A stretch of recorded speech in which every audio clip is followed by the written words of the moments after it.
तो भाई इसमें जो बताया गया है, इन्होंने बताया है कि न्यूट्रिशन में be defined as the science of food and the relationship to health. तो भी इन्होंने बताया है कि न्यूट्रिशन जो होता है उसको इस तरीके से परिभाषित किया गया है कि उसे बोला गया है कि साइंस ऑफ फूड, कि जो हमारा जो खाना होता है वो एक तरीके का विज्ञान है, ठीक है, और हेल्थ के साथ इसका बहुत ज़्यादा संबंध है, रिलेशनशिप टू हेल्थ, ठीक है। तो बहुत ज़्यादा जो हमारा रिलेशनशिप होता है, जो संबंध होता है वो हेल्थ के साथ होता है, और ये हमारे खाने का एक विज्ञान बोला जाता है जिसे हम न्यूट्रिशन बोलते हैं, ठीक है। तो इसमें जो primary with the part of played by the nutrient in body growth development and maintenance. तो भी इसमें जो कंसिडर की गई है चीज़ें, इसमें कंसर्न किया गया है सबसे पहले कि ये जो रोल प्ले करते हैं, जो इनका पार्ट होता है, जो इनका भाग होता है न्यूट्रिएंट का यानी कि पोषण का, ये हमारी बॉडी की ग्रोथ कराते हैं, हमारी बॉडी का विकास कराएंगे और हमारी बॉडी को मेंटेन करने का काम ये करते हैं।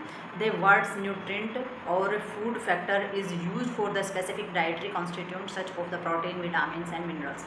तो ये जो वर्ड्स होता है यानी कि एक शब्द है, जैसे कि न्यूट्रिएंट यानी कि पोषण, जो एक शब्द है वो हमारे भोजन में बहुत सारी चीज़ें फैक्टर है जो यूज़ किया जाता है, स्पेसिफिक जो डाइटरी जो हमारी होती है, तो उन सभी जो डाइटरी के अंदर पाए जाने वाले जितने भी फैक्टर होते हैं तो उनको न्यूट्रिएंट बोल देते हैं, हम पोषक तत्व बोल देते हैं उसको। तो इस डाइटरी के अंदर हमारा जैसे कि प्रोटीन होता है जो हमारे खाने में मिक्स होता है, ये भी हमारे तत्व है, सारे के सारे प्रोटीन हैं, सारे के सारे विटामिन हैं, मिनरल्स हैं, ठीक है। तो जो हमारे डाइजेस्टिक in the practical applying of the principle of nutrition include the playing of meals for the well and the सिक।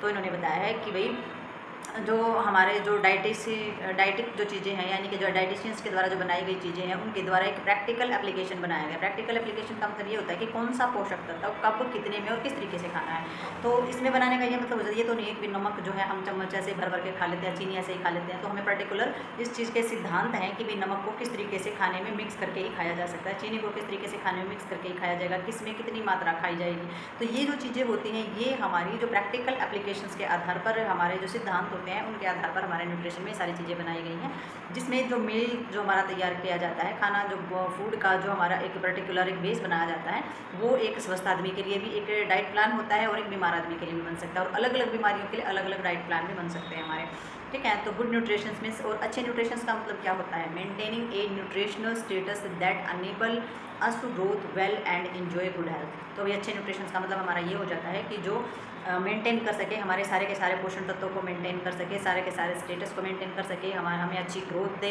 और हम अच्छी हेल्थ को एंजॉय कर पाएँ और हमें टेस्ट भी अच्छा आए उसमें, ठीक है। तो न्यूट्रिशन जो होता है वो सारा का सारा वो होता है जिसमें सारी की सारी चीज़ें इंक्लूड होती हैं, ठीक है। तो नेक्स्ट देखते हैं इसमें हम।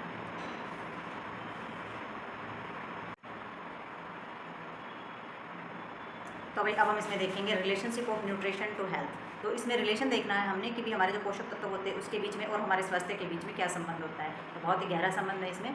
तो good nutrition is a basic components health. तो भाई अच्छा न्यूट्रिशन हमारी हेल्थ के लिए बहुत ही ज़रूरी चीज़ है, और रिलेशन जो इसमें होता है हमारा, वो हमारा न्यूट्रिशन और हेल्थ के बीच में जो रिलेशनशिप होता है उसके सारे के सारे पॉइंट्स से नीचे दिए गए। तो सबसे पहला पॉइंट हमारा आ जाता है ग्रोथ एंड डेवलपमेंट, क्योंकि न्यूट्रिशन के बगैर हमारे जो शरीर है वो ग्रोथ नहीं करेगा, उसका विकास अच्छे से नहीं होगा। तो इन्होंने बताया कि good nutrition is essential for the attainment of normal growth and development. तो भी नॉर्मल ग्रोथ और डेवलपमेंट के लिए हमारा अच्छा न्यूट्रिशन, अच्छा पोषण जो है वो लेना बहुत ज़्यादा ज़रूरी होता है। Not only physical growth and development, ये हमारी शारीरिक जो हमारे शारीरिक रूप से बढ़ना या उसका विकास होना ही नहीं, उसके लिए इंटेलेक्चुअल डेवलपमेंट यानी कि बौद्धिक रूप से हमारी क्षमता बढ़ना, या फिर लर्निंग हम अच्छे से ज़्यादा सीख पाएँ, या फिर अच्छा बिहेवियर होना, ये सारी के सारी जो मॉल न्यूट्रिशन होता है इन सारी की सारी चीज़ों को अफेक्ट करता है। क्योंकि मॉल न्यूट्रिशन अगर है, अगर न्यूट्रिशन ठीक से हम नहीं ले रहे हैं तो ना हम बिहेवियर हमारा चिड़चिड़ा हो जाएगा, हम चीज़ें अच्छे से नहीं सीख पाएंगे, हमारा डेवलप बौद्धिक क्षमता जो है वो भी हमारी कम हो जाएगी। तो ये सारी की सारी फिजिकल बॉडी में तो असर पड़ेगा ही पड़ेगा, हमारी जो मेंटल जो चीज़ें हैं वो भी मॉल न्यूट्रिशन का शिकार हो जाती हैं, ठीक है। तो मॉल न्यूट्रिशन ड्यूरिंग प्रेगनेंसी में affected the foetus resulting and still birth and premature birth and small for death babies and malnutrition during early childhood delay physical and mental growth. Such children are slow in passing the milestones and are slow learner in school. Good nutrition is also essential in adult life in the maintenance of the optimum health of efficiency. In short, nutrition fact women's health for birth till death. तो भी कहने का मतलब ये है इनका कि भाई इन्होंने ये बताया है कि भाई मॉल न्यूट्रिशन जो होता है, अगर ड्यूरिंग प्रेगनेंसी पोषण की कमी हो जाती है मदर को, तो वो क्या इफेक्ट डालेगी इसमें, जो फीटस होता है यानी कि बिल्कुल जो भ्रूण होता है, माँ के पेट में पल रहा जो बच्चा होता है, वो कैसा होता है, वो जन्म से मतलब कि समय से पहले बच्चा पैदा हो जाता है, प्री मैच्योर बर्थ हो जाता है यानी कि समय से पहले बच्चा पैदा होना और बच्चा जो है परिपक्व ना होना, ठीक है। और डेथ जो है बच्चे की डेथ हो सकती है भ्रूण की इसकी वजह से, मॉल न्यूट्रिशन की वजह से। और फिजिकल और मेंटल ग्रोथ जो है वो डिले हो सकती है, यानी कि जो बच्चे की ग्रोथ होनी चाहिए वो ग्रोथ नहीं होती है, ना फिजिकली और ना ही मेंटली। और चिल्ड्रन जो है वो स्लो काम करेगा सारे के सारे, यानी कि बच्चे की जो बढ़ने की जो ग्रोथ का जो टाइम है वो बिल्कुल ही स्लो चलेगा, ठीक है। और बच्चा जो स्कूल में अगर कुछ सीखेगा तो वो उससे वो भी चीज़ उसको बहुत ही कम समझ में आएंगी। तो ये सारी की सारी चीज़ें हमारे पोषण से संबंधित होती है। बौद्धिक क्षमता और शारीरिक क्षमता जो होती है वो न्यूट्रिशन से संबंधित हमारी होती है। तो उस बच्चे की ग्रोथ भी कम होगी और उस बच्चे को समझ में भी कम आएगा। उसका जो प्रोसेस है वो दूसरे बच्चे से बहुत ही स्लो रहेगा।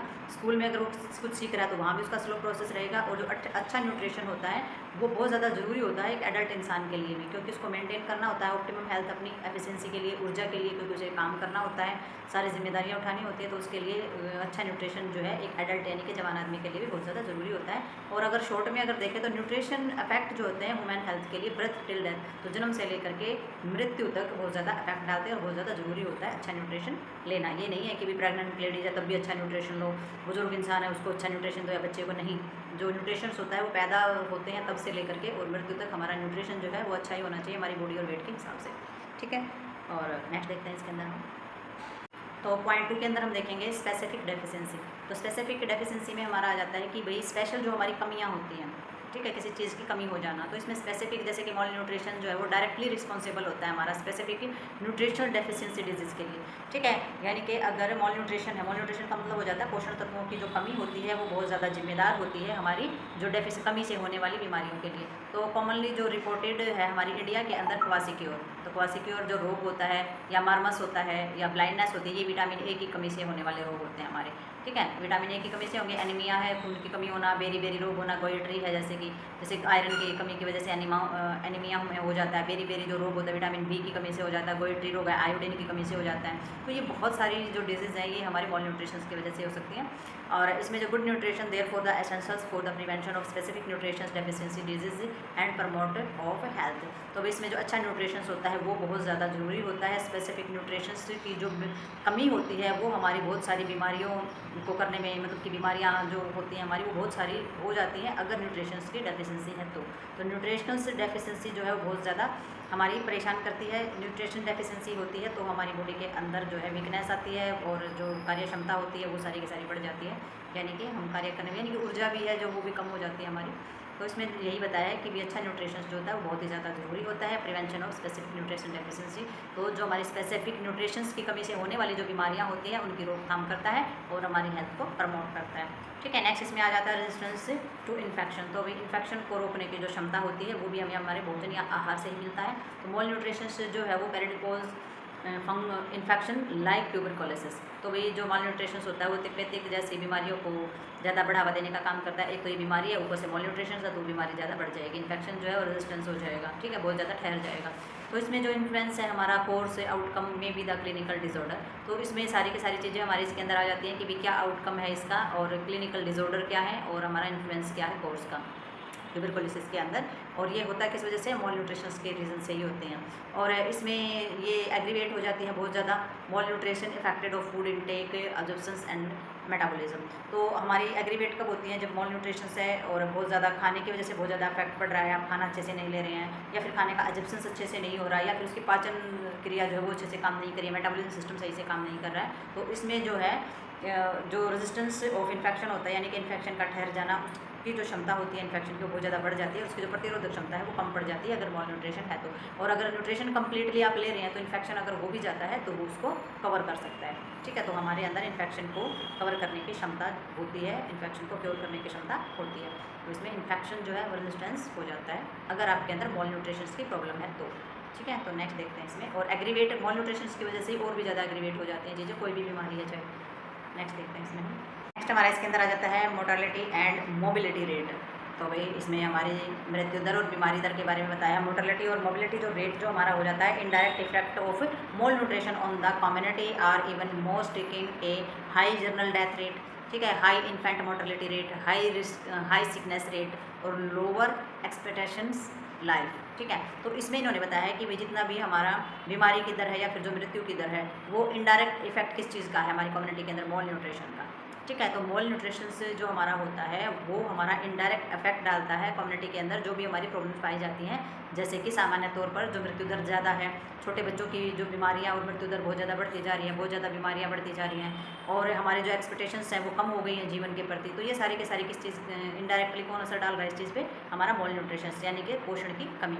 और ओवर न्यूट्रिशन जो होता है another from the mole nutrition of responsible for obesity. और अगर ओवर न्यूट्रिशन ले रहे हैं, आप जरूर से ज़्यादा खा रहे हैं, जो नहीं खाना चाहिए वो खा रहे हैं, तो वो भी रिस्पॉन्सिबल है। वो ओबेसिटी यानी कि मोटापा भी एक तरीके की बीमारी और अबनॉर्मेलिटी ही है, तो वो हमारी ओबेसिटी के लिए रिस्पॉन्सिबल हो जाता है। डायबिटीज़ के लिए, हाइपरटेंशन के लिए, यानी कि आपको शुगर हो जाएगी, बीपी ज़्यादा रहने लगेगा, कार्डियोवास्कुलर प्रॉब्लम हो जाएगी, हार्ट से संबंधित जो समस्याएं होती हैं, रेनल डिजीज़ हो जाएगी, किडनी से संबंधित जो समस्याएं होती हैं, disorder of the liver and gall bladder, और जो बीमारियां हैं हमारे लीवर और जो गॉल ब्लैडर होता है उससे संबंधित प्रॉब्लम होनी स्टार्ट हो जाएगी अगर आप ओवर न्यूट्रिशन लेते हो। शरीर में ज़रूर से ज़्यादा खाने से इतनी सारी समस्याएं हमारी उत्पन्न हो जाती हैं। More recent report suggested that diet of the purpose play of the important role of the certain type of gastrointestinal cancer। तो भी इन्होंने बताया है, मोर रिसेंट जो हमारे रिपोर्ट आई है, जो रिसर्च हुई है, तो उसने सजेस्ट किया है डाइट के बारे में कि डाइट जो है वो बहुत ही ज़्यादा इंपॉर्टेंट रोल प्ले करती है हमारी, जैसे टाइप ऑफ गैस्ट्रोइंटेस्टाइनल कैंसर। तो इसमें जो हमारी गैस्ट्रोइंटेस्टाइनल कैंसर जो हमारी हो जाती है, गैस्ट्रोइंटेस्टाइनल यानी कि पेट के अंदर या फिर हमारी आंतों के अंदर होने वाली जो कैंसर है, उसमें सबसे ज़्यादा इंपॉर्टेंट रोल प्ले करता है हमारा क्या? न्यूट्रिशन, आहार जो भी हम खाते हैं वो। ठीक है। It is now quite well accepted that diet and certain diseases are interrelated. तो भाई ये चीज़ें हम मान के चल सकते हैं और एक्सेप्टेड है ये चीज़ कि भी डाइट जो होती है वो हमारी बीमारियों के लिए बहुत ही ज़्यादा जिम्मेदार होती है, और ये एक दूसरे से इंटर रिलेटेड हैं कि भी डाइट और हमारी बीमारियां एक दूसरे से जुड़ी हुई हैं, एक दूसरे पर निर्भर हैं, एक दूसरे की तरह काम करती हैं। अच्छी डाइट जो है वो अच्छा शरीर देगी, और जो डाइट अगर ख़राब लेते हैं तो बहुत सारी बीमारियों को जन्म देती हैं। ठीक है। तो नेक्स्ट देखते हैं इसमें हम, तो भाई अब हम इसमें देखेंगे फंक्शन ऑफ फूड। ठीक है, कि भाई जो हमारा खाना जो होता है उसके क्या क्या काम होते हैं। तो सबसे पहले इसमें देख लेते हैं फंक्शन ऑफ फूड में मेन फंक्शन ऑफ फूड हमारे कौन से होते हैं। तो इसमें प्रोविजन ऑफ एनर्जी भी सबसे पहले हमें ऊर्जा देने का काम करता है। दूसरा बॉडी बिल्डिंग या रिपेयरिंग का काम करता है, हमारी बॉडी को स्ट्रॉन्ग भी करता है और हमारी बॉडी की मरम्मत भी करता है शरीर की। ठीक है। मेंटेन करता है रेगुलेशन ऑफ टिश्यूज फंक्शन, हमारे टिश्यू जो काम करते हैं, सेलो टिश्यू जो काम करते हैं, तो उनका जो रेगुलर सिस्टम है काम करने का उसको भी मेंटेन करने का काम करते हैं। तो on the basis of above function food and have been classified in 3 categories. तो भी 3 कैटेगरीज के अंदर जो है ये हमारे काम करते हैं फूड की। तो सबसे पहला इसमें आ जाता है हमारा एनर्जी एलिड फूड्स, यानी कि ऊर्जा देने वाला खाना जो हमारा होता है। तो ऊर्जा देने वाला जो खाना होता है उसके अंदर हमारा फूड आ जाता है रिच द कार्बोहाइड्रेट्स। तो उसमें कार्बोहाइड्रेट्स है, फैट है, राइस यानी कि चावल है, व्हीट अनाज हमारे हो गए, पोटैटोज आलू हो गए, शुगर यानी कि मीठा चीनी। ठीक है। और फैट वगैरह में जैसे कि हमारा घी है या और भी फैट की जो चीज़ें होती हैं, और हमारा ऑयल। तो ये जितना भी हमारा खाना जो हम खाते हैं सारा का सारा हमारा क्या है? एनर्जी देने वाला खाना होता है। अगर हमें एनर्जी की ज़रूरत है तो हम इस तरीके का खाना जो है वो खा सकते हैं। ठीक है। नेक्स्ट हमारा आ जाता है बॉडी बिल्डिंग फूड, बॉडी को ब्लीड करने वाला जो खाना होता है। तो बॉडी ब्लीड करने के लिए हम जो भोजन लेंगे उसमें हमें सबसे ज़्यादा प्रोटीन लेना पड़ेगा। ठीक है। प्रोटीन लेंगे milk, egg, meat, liver, meat और लीवर फिश, यानी कि फ़िश जो होती है उसका लीवर जो होता है वो जो बहुत जगह पर ये अलग अलग स्टेट में ऐसे ऐसे अलग अलग खाने खाए जाते हैं। जो एग और मीट और फ़िश जो खाई जाती हैं, पल्सेस सारी की सारी हमारी दालें होती हैं, ऑयल सीड होती है, ऑयल सीड केक यानी कि जो तेल होते हैं हमारे बहुत वनस्पति तेल होते हैं कई तरीके के। तो ये जो होते हैं ये हमारे बॉडी बिल्डिंग फूड होते हैं जो हमारी बॉडी को स्ट्रॉन्ग करने का काम करते हैं। नेक्स्ट हमारा आ जाता है इसमें प्रोटेक्टिव फूड। प्रोटेक्टिव फूड होते हैं हमारी बॉडी को सुरक्षा देने वाला भोजन। तो बॉडी को सुरक्षा का मतलब बीमारी और इन्फेक्शन से बचाने वाला होता है। तो इसमें जो फूड होते हैं इसमें हमारे सारे के सारे विटामिन, किसी भी एक भी विटामिन की कमी हो जाएगी तो हमारी बॉडी में इन्फेक्शन हो जाता है। ठीक है। तो सारे के सारे विटामिन्स होते हैं, मिनरल्स होते हैं और हमारा प्रोटीन। तो ये सारी की सारी जो चीज़ें होती हैं ये हमारी बॉडी को प्रोटेक्ट करते हैं। प्रोटीन तो होगा ही, क्योंकि बॉडी ब्लीड नहीं होगी तो इन्फेक्शन वैसे ही आपको जल्दी कैच करेगा। ठीक है। तो प्रोटीन तो बहुत ही ज़्यादा जरूरी, बॉडी को ब्लीड भी करेगा और प्रोटेक्टिव फूड के अंदर भी ये हमारा आता है। बाकी हमारे मिनरल्स और हमारे जो विटामिन है वो तो रहते हैं सारे भोजन में खाने के अंदर ही आते हैं। और मिनरल्स जो होते हैं वो हमारे ज़्यादा से मतलब कि जो मिनरल होते हैं वो तो हमारे पानी के अंदर भी होते हैं। पानी अगर हम लेते हैं पीते हैं तो वो भी मिनरल्स हमारे कहीं ना कहीं तक पूरे कंटेंट हमारे अंदर होता है। तो इसमें मिल्क लेना बहुत ज़्यादा ज़रूरी है। अगर बॉडी को प्रोटेक्ट रखना है तो डेली आपका दूध पीना, हरी पत्तेदार सब्जियाँ आपने ज़रूर खानी है। प्रोटेक्टिव फूड जो है called because they the protective body against infection, disease and ill health. तो भाई इसे प्रोटेक्टिव इसीलिए बोला जाता है क्योंकि ये प्रोटेक्ट करता है हमारी बॉडी को इन्फेक्शन और बीमारियों से बचाने के लिए और हमारी हेल्थ को सही रखने के लिए, ताकि हम बीमार ना हो, इसीलिए इसको प्रोटेक्टिव फूड बोला जाता है। It may be maintain that diet in India are generally poor in protective food. तो इंडिया के अंदर सामान्य तौर पर देखा जाए तो प्रोटेक्टिव फूड की जो है वो बहुत ही कमी पाई जाती है। लोग बहुत कम मात्रा में प्रोटेक्टिव फूड लेते हैं। ठीक है। तो नेक्स्ट हमारा इसके अंदर आ जाता है balance diet must be contain food from the above 3 groups. तो भाई अगर हमें बैलेंस डाइट बनानी है तो ये तीनों कंटेंट शामिल करने पड़ेंगे, तब जा करके हमारी डाइट जो है वो बैलेंस होती है। अब इनमें से कोई एक नहीं खा सकते कि भाई हमें प्रोटेक्टिव चाहिए, बॉडी में इन्फेक्शन हो रहा है तो हम प्रोटेक्टिव फूड, ये समय समय पर आप कम ज़्यादा कर सकते हैं, लेकिन ये तीनों ही चीज़ अगर आप शामिल करके चलोगे तभी आपकी डाइट जो है वो बैलेंस होगी। ठीक है, आपकी बॉडी जो है वो अच्छे तरीके से काम करेगी। एक खाओगे तो दूसरी की प्रॉब्लम हो जाएगी, अगर दूसरी को ज़्यादा खाओगे तो तीसरी की प्रॉब्लम हो जाएगी। तो ये नहीं करना है, बैलेंस डाइट बनानी है, तीनों ही चीज़ें आपने रूटीन में शामिल करनी है। ठीक है, तो कॉन्स्टिट्यूट ऑफ फूड के अंदर हम देखते हैं कि डाइटरी जो फूड है वो हमारा किस तरीके से होता है, कौन कौन सी चीज़ें शामिल होती है जो आप डेली यूज़ में कर सकते हैं। नेक्स्ट इसमें तो अभी नेक्स्ट इसमें दिया है इन्होंने, ये जो हमारा बनाया है इसके अंदर इन्होंने बताया कि प्रोटीन कितनी मात्रा में आप ले सकते हैं। तो आप देखेंगे जितना बड़ा एरिया इन्होंने बनाया है, प्रोटीन उतनी ही मात्रा में आपने लेना है। ये डाइटरी कॉन्स्टिट्यूट्स ऑफ फूड है। ठीक है, तो प्रोटीन आपने इतना ज़्यादा लेना है। ठीक है, और पानी भी इतना ही ज़्यादा पीना है। ठीक है, क्योंकि पानी क्या होता है, हमारे भोजन के साथ मिलकर के उसको बल्क में बना देता है, यानी कि उसको ज़्यादा बना देता है और उसको जो है डाइजेस्ट होने में भी हेल्प करता है। फैट जो है वो इतना लेना है, विटामिन इतने लेने हैं, कार्बोहाइड्रेट्स इतने लेने हैं और मिनरल्स इतने लेने हैं। तो सबसे ज़्यादा मात्रा किस चीज़ की लेनी है हमने, प्रोटीन और वाटर की। ठीक है, बाकी जो चीज़ें ये हम सामान्य तौर पर इस तरीके से लेंगे।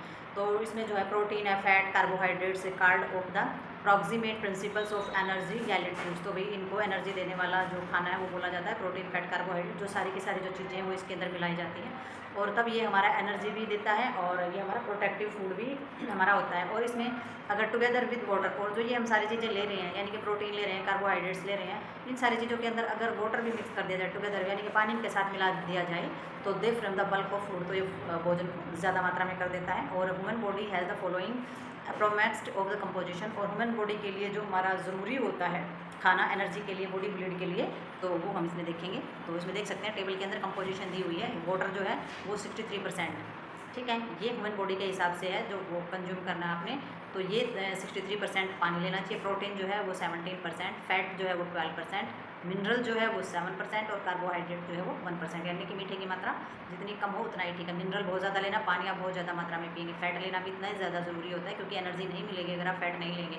तो फैट अगर आप आलू खाते हैं, चावल खाते हैं, घी खाते हैं, वनस्पति ऑयल वगैरह की कोई चीज़ें लेते हैं तो इस हिसाब से आपका फैट जा रहा है। और प्रोटीन तो लेना बहुत ही ज़्यादा ज़रूरी होता है और वाटर कंटेंट तो बहुत ही ज़रूरी होता है। ठीक है, तो वाटर तो आपने लेना ही लेना है खाने के साथ भी। तो भाई ये जो हमारा टॉपिक है यहीं पर होता है ख़त्म। तो मिलते हैं नेक्स्ट टॉपिक और नेक्स्ट वीडियो के साथ, तब तक के लिए बाय बाय।